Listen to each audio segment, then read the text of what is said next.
Hey guys, what is up, and I welcome each and every one of you to a new League of Legends video. So it's time to talk about another champion that I believe is currently very strong, and that champion is going to be Akali. Now, I'm sure I know what most of you are thinking. You're probably thinking, yeah, I'm probably hella tilted from my Master series because I just keep getting destroyed by Akali. Or on the other hand, if Akali is on my team, we also end up winning. Now, I won't lie, yeah, part of that is definitely true, but at the same time, it also kind of makes you realize if Akali just consistently seem to be almost solo carrying games around Diamond Elo, that obviously has to mean something. But to make things even better, apparently Akali was also played on the EU LCS very recently by Team Splyce. Now, I don't necessarily think Akali is that amazing when it comes to competitive play, but for solo queue and especially in the current meta, she's pretty damn strong. So throughout this video, we'll talk more about Akali, why exactly she's strong. I'll give you guys the runes, masteries, the item build that you need to know to play her successfully.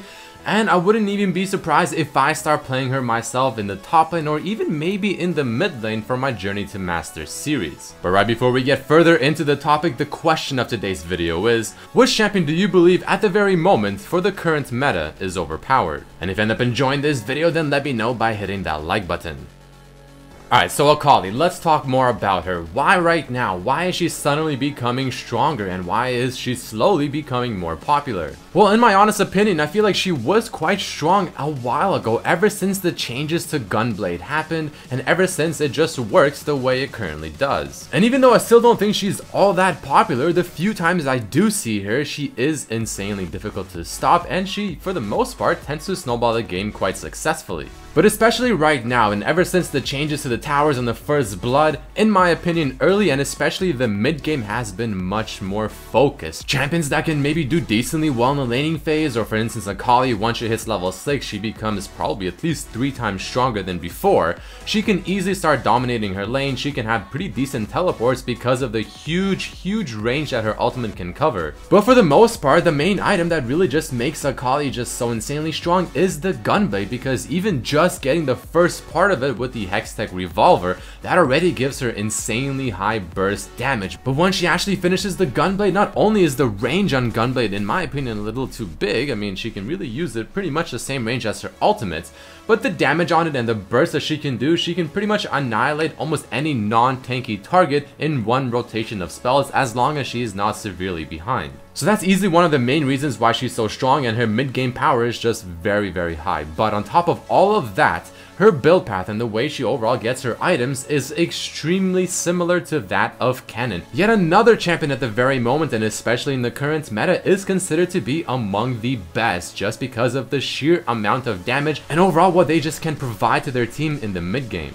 But we'll get more into what you should be building on Akali in just a little bit. Now, I mentioned this in a very recent video, but a lot of the current meta ADC champions are extremely immobile. What do you have? You have Jhin, you have someone like maybe Ashe. And I'm also starting to see Sivir become much more popular, and all three of these champions, they have absolutely no mobility. They have no actual way of just dashing away from Akali other than maybe flashing over a wall, but that's only once every 5 minutes. So on top of all of that and just how she fits the current meta, she can usually do extremely well in the top lane especially. I mean, yeah, it could be pretty good in the mid lane, but definitely prefer in the top lane because in the melee matchups, except maybe against someone like a Renekton or Darius, she can actually abuse her Q auto attack, which is already enough to proc Thunderlords. It's a lot of damage, but once she gets the Revolver, once she even finishes the Gunblade, or especially once she gets level 6, that's when the lane becomes much more interesting. But however, in the mid lane for Akali, there's a lot of champions, especially right now, maybe like even Victor, that will just simply abuse her way too hard pre-6, and she will not have a good time farming, and it'll be a very difficult time to get to level 6. Now, the final thing I also want to say as to why Akali is just so insanely strong right now is because, again, not only because of her build path and just how much damage she can still do,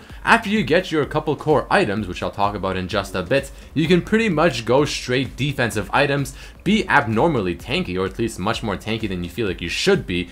People are going to have a very hard time killing you because of also the lifesteal and the spell vamp you have from your Gunblade, but you're still doing a lot of damage, and you're still going to be easily able to assassinate those high priority targets in the backline chances are the ones that can't even really escape from you. So now that we talked more about Akali and why she just seems to be very strong at the moment, why we're starting to see her more and more and more, and probably why we'll still continue to see her more, let's go into just overall the build and how you want to be playing Akali, because I highly recommend it, especially if you're a top lane main. You should pick up the Bae. So as I said earlier, the main culprit to Akali's current success, in my honest opinion, has to be the Hextech Gunblade. But let's take a look at its exact stats in case you're not 100% aware to see what this item really offers. So for 3400 gold, you get an item that offers 40 AD, 80 AP, unique passive that instantly heals you for 15% of all the damage that you deal, obviously including physical, magical, and even true damage. Now it is only 33% effective for AoE type abilities, but that only applies to Akali's E ability, which honestly isn't really her main source of damage. It's all about that Q ultimate auto attack. And you get that 700 range active effect that has a base damage of 250 and also slows the target by 40% for 2 seconds. It's like this item was made for Akali because this just fits her absolutely perfectly. It sets her up for the kill, and it really just gives her almost everything she would want to play like an assassin. But even before you finish the full item, just getting the Hextech Revolver already for only 1050 gold gives you 40 AP and that unique passive effect where the next auto attack is going to be doing 75 to 150 bonus damage. Now that already in itself is a lot, trust me. But here's how a final build on Akali can look like. So you obviously want to rush the Gunblade first, get it as soon as possible. Get your boots of choice, maybe Merc boots, maybe even CDR boots, or maybe even something like Sorc boots. But I highly recommend going between Merc or Sorc. Rallies and Zhonya's are two very good items on Akali, but sometimes you can honestly just get away by getting only one of the two, and then just going mainly defensive-ish type items. Now Abyssal Scepter is another great one, but you should never get it unless they really just have an abundance of magic damage. Now Guardian's Angel, in my honest opinion, is a core item after you get your main damage items and you already feel like you have enough to assassinate the targets you have to. Guardian's Angel makes you not only very beefy and tanky, but it also makes you hard to kill and gives you more effective HP based on how much lifesteal and spell vamp you get from your Gunblade. And the final item you get can be pretty much anything, it just depends on the team that you're facing and what you feel like you need for the specific situation that you are in. So when you're playing Akali in the laning phase, you want to try and be somewhat passive, especially if you're laning against either a ranged opponent, maybe like Kennen, or a bad matchup, maybe like Darius or someone like Renekton. You have to play passively, play it safe, use your W to CS, maybe let it get to your tower and CS with your Q auto attacks as well, and just play it out till you get at least your Hextech Revolver and maybe even level 6, maybe wait for a gank, because you do pretty much go into Super Saiyan mode once you get level 6 and you become about 3 times stronger. So you have to be really patient, you have to understand your power spike with this champion, because if you don't, you are going to fall behind and you're just simply not going to become an assassin. But next up, let's take a quick look at what kind of masteries and runes you want to run whenever playing this assassin. So taking first a look at the masteries. Now they're going to be 12, 18, 0. Now Thunderlords without question is the best keystone to take on her because it's just so easy to proc. I mean, your Q with one auto attack procs Thunderlords because your Q is a damage spell, your auto attack is obviously part of it, your Q damage proc is part of it as well. It does a lot of damage and it just simply works. Now you want the extra damage to minions at the beginning of the Cunning Tree because again, a lot of the times you are going to be finding yourself kind of chilling under your tower trying your best to last hit.